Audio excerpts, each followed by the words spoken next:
Hello. I'd like to talk to you today about some of the movements within early modern aesthetic theory. And what I want to begin with is a discussion about the rationalist philosophy of the 17th and 18th centuries that was sort of the dominant theory of knowledge, and in some ways in which we approach reality, that was taking hold of philosophy in the 17th and 18th century. I want to talk about it because I want to talk about the way in which that way of thinking has an impact on aesthetic theory in general. Now, something to keep in mind about this. On one hand, what there is to say about aesthetics within European rationalist philosophy is by and large kind of thin. It's certainly thin compared to the other great branch of early modern European philosophy, empiricism, which I'll talk about in another lecture coming up here. But the reason it's thin, I think, in a lot of ways has to do with what the philosophy has to do with, and even with what the philosophy has to do with, ends up shaping what aesthetic theory it does have. Let me explain. As you may or may not know, rationalism is in many ways founded by the philosopher René Descartes, who lived 1596 to 1650. It's not as though no one had considered the powers of reason prior to this. Obviously they had. But what Descartes did was basically try to use the power of reason, and specifically reasoning in a very mathematically oriented way, to overcome what he saw as a whole series of limits that had been placed by the scholastic tradition that preceded him on the nature of knowing. He used a method of radical doubt, of questioning every single thing that is known through the senses or that's inferred, and asking whether or not it was possible to doubt it. And the reason why he did this is because basically he wanted to reduce it down to a single point where whatever you had left after the doubt was beyond any possible doubt. This, he thought, would help us arrive at clear and distinct ideas. The ideas that could be nothing other than what they are. Almost like axioms or formulae within our minds, and, more importantly, innate within our minds. Now, the way in which this mission to try to figure out the rational structure, the natural logical order of the world, and having that as be the criteria for talking about reality in general. The reason, or when he does this, I've already told you the reason why, but when he does this, what this ends up doing is it creates a situation for Descartes where it's going to have a big impact on aesthetics. Why? Well, I'll tell you the main reason why. So he's interested in certainty.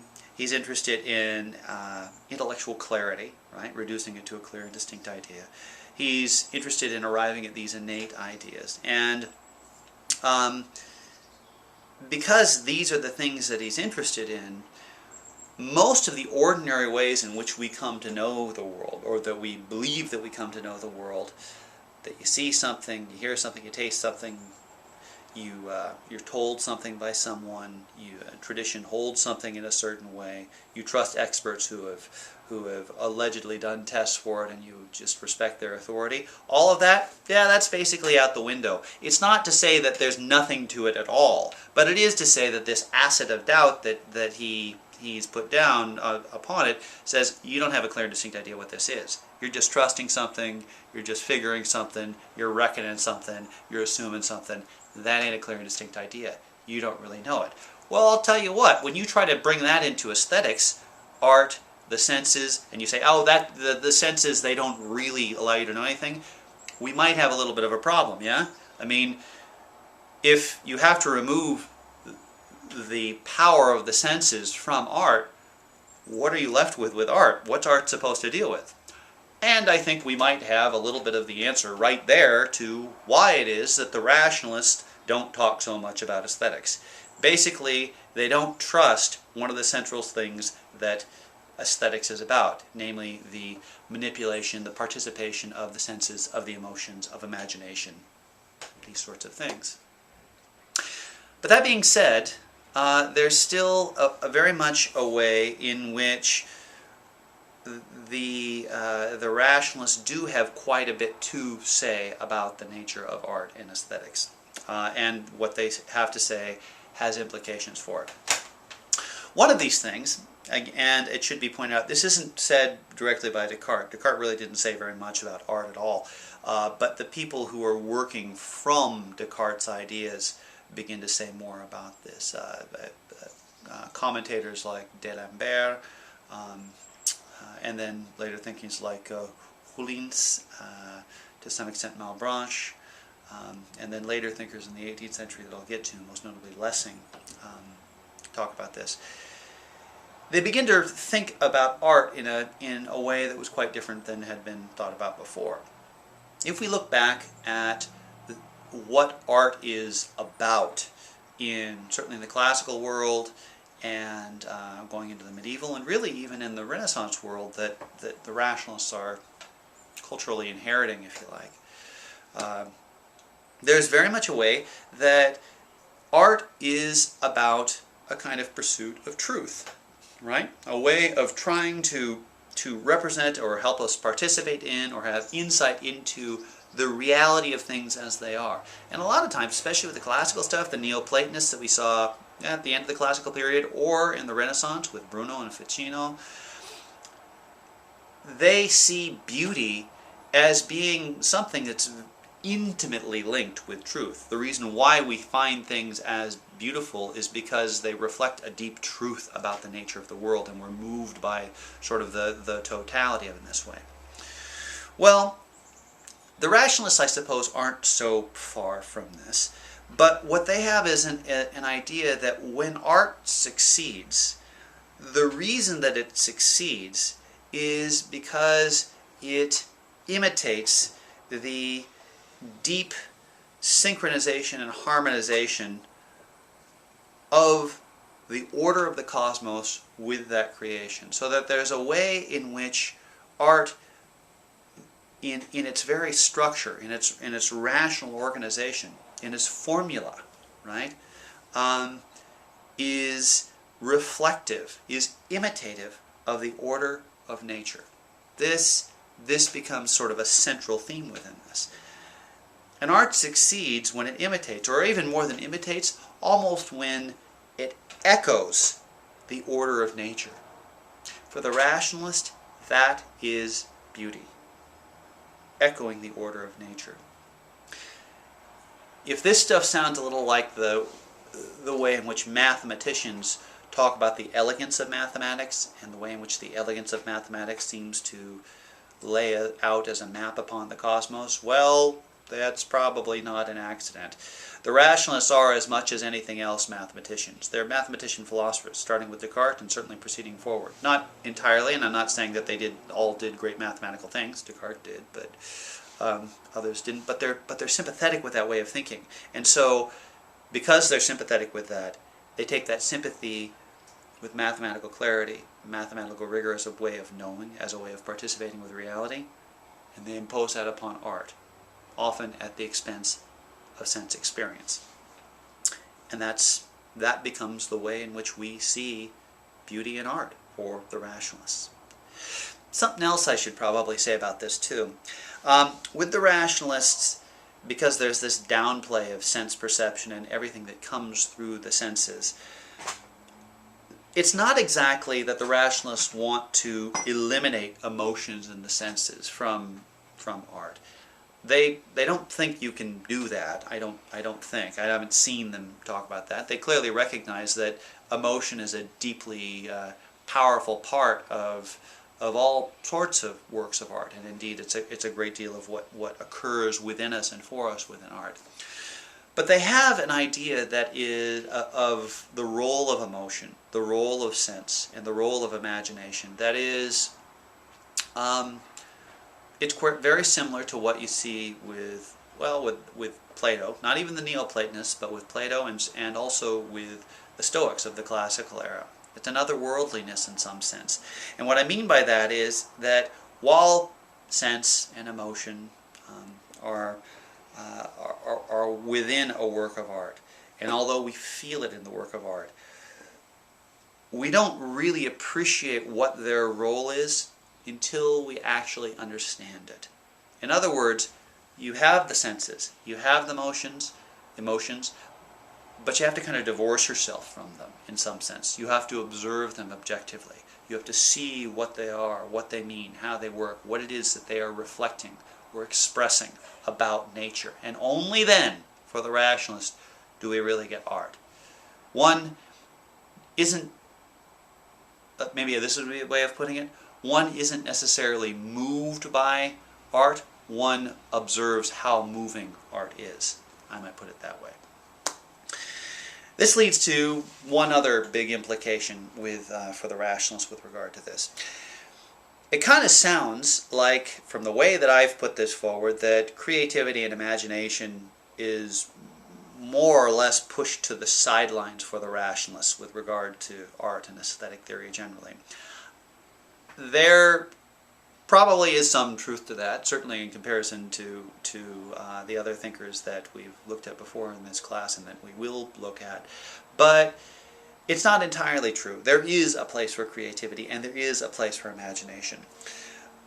But the place for it comes from the way in which we are able to take the powers of reasoning, the power of our intellectual imagination to frame and shape and infer and make judgments, and use that method of representation and of expression to organize our thinking in various ways.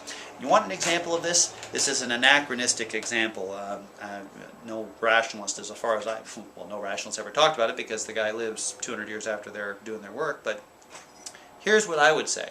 I'd say that if you could bring M.C. Escher, the famous artist M.C. Escher, back in time to the heyday of the rationalists, let's say 1680, 1690, 1700, right around there. If you could do that, you would, I think, have a whole big impression on what the rationalists see as the possibilities for art, creativity in it. Because what M.C. Escher does is he takes the nature of space and to some extent time, of causality, the basic features of how the natural world works, and he bends them. He uses his reasoning in a very explicitly mathematical way to create these optical illusions, right? That's what he does. That's part of what's so intriguing about his work. The fact that he can do that's the kind of creativity. That's the kind of imagination that the rationalists are aiming for. And I'll tell you what else. Towards the end of their intellectual reign, so to speak, towards the end of the 18th century, you begin to have some thinkers who are coming out of the rationalist tradition who are beginning to recognize the limits of the way in which this way of thinking about aesthetic theory is honing in on what culture and the world has to offer. There's a few of them that I'd want to talk about, but there's one in particular I suppose I should bring up here, and that is Gottheim Ephraim Lessing. Great name, I know, wonderful, right? Lived from 1725 to 1781, I believe. And he writes a number of commentaries largely on literary theory. Ostensibly it's about painting, but really it's about poetry and literary theory in the 1750s and into the 60s. He's commenting on classical poems for the most part, but he's using that commentary to try to talk about the power of literature to move and the way in which a lot of how rationalists inspired methods of criticism haven't really appreciated what poetry is. Why? How? Here's where this gets interesting. What he says is, you know, you look at things like painting, right? Discipline of painting, or the plastic arts as they are. He says what these things do is they take objects, in the case of painting colors, in the case of sculpture it's a physical object, and they represent them in space in a particular way. They use a rational organization or reorganization of these objects in space to represent some kind of deep organization about the world. But not every form of art does that. Some forms of art, and for him most notably it's literature and poetry, especially poetry, instead of looking outward into space and using reason to reorganize in space, they look inward in time and begin to reflect on the organization of concepts internally, and that this is how they succeed, like I was saying before, the way in which they give this rational order to the world. So that there's a kind of rational creativity that's at work that doesn't just come from rearranging ideas in the way that mathematicians do. It has to do with rearranging them within the fields and this is sort of a technical term, but within the ontological modalities, the modalities of being, reorganizing them, right? Reorganizing objects in space in terms of color and mass, reorganizing them in time in terms of sound and rhythm and remembrance, using reason to reorganize these things, and it's that way that they succeed. Why is that important? Why isn't that just sort of the footnote on the reign of rationalism in European thought? Not exactly. It's not a footnote on it, and it's not the end note on it. You know what it is? It's the turning point. Because what Lessing does in this is he anticipates a whole bunch of stuff. He anticipates that there are ways in which art can work that has to do, that's sort of unique for the possibility of other works of art. He's still doing it in a very rationalist way, but it is art for art's sake. As a matter of fact, he's the first guy to say that. I wonder where that comes from. And even more than that, he anticipates the role of the artist as someone who finds some way in which to look into himself or herself and recreate some way of being. He is anticipating a kind of freedom. And this is Lessing's work. So we have with the rationalists a limited sense of what the role of art is, but that's what it can do.